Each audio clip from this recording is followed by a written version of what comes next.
తెలంగాణలోని కాంగ్రెస్ ప్రభుత్వం hate speech బిల్లును ప్రతిష్టాత్మకంగా భావిస్తోంది. ఆ బిల్లు సెలెక్ట్ కమిటీకి వెళ్లగా ఈ మధ్య కమిటీ ఏర్పాటు చేసింది ప్రభుత్వం.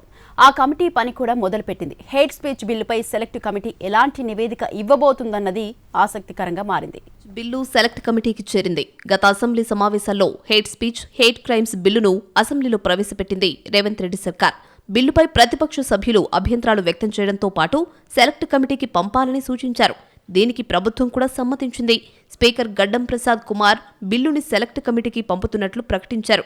మంత్రి పొన్నం ప్రభాకర్ చైర్మన్ గా సెలెక్ట్ కమిటీని ఏర్పాటు చేశారు. సభలోని అన్ని పార్టీల సభ్యులను కమిటీలో నియమించారు స్పీకర్. వీలైనంత త్వరగా నివేదిక ఇవ్వాలని ఆదేశించారు. స్పీకర్ ఆదేశాలతో మంత్రి పొన్నం ప్రభాకర్ అధ్యక్షతన సెలెక్ట్ కమిటీ మొదటి సమావేశం ఆగస్టు 1న జరిగింది. స్పీకర్ కూడా ఈ సమావేశానికి హాజరయ్యారు. బిల్లులోని నిబంధనలపై, సభ్యుల అభ్యంతరాలు, సూచనలపై చర్చించారు. అవసరమైన మార్పులు, చేర్పులపై సిఫార్సులు చేయనుంది కమిటీ.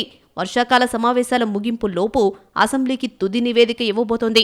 సెలెక్ట్ కమిటీ నివేదిక అనంతరం బిల్లుపై తుది నిర్ణయం తీసుకోనుంది ప్రభుత్వం. విద్వేషపూరిత ప్రసంగాల నియంత్రణ బిల్లుపై సెలెక్ట్ కమిటీ ఇవ్వబోయే నివేదిక రోల్ మోడల్గా ఉండాలని భావిస్తున్నట్టు మంత్రి పొన్నం ప్రభాకర్ చెప్పారు. త్వరలో మరోసారి సమావేశం ఉంటుందని, అందరి అభిప్రాయాలు తీసుకుని నివేదిక సిద్ధం చేస్తామని అన్నారు. అందరి సూచనలతో నివేదికిస్తామని స్పష్టం చేశారు.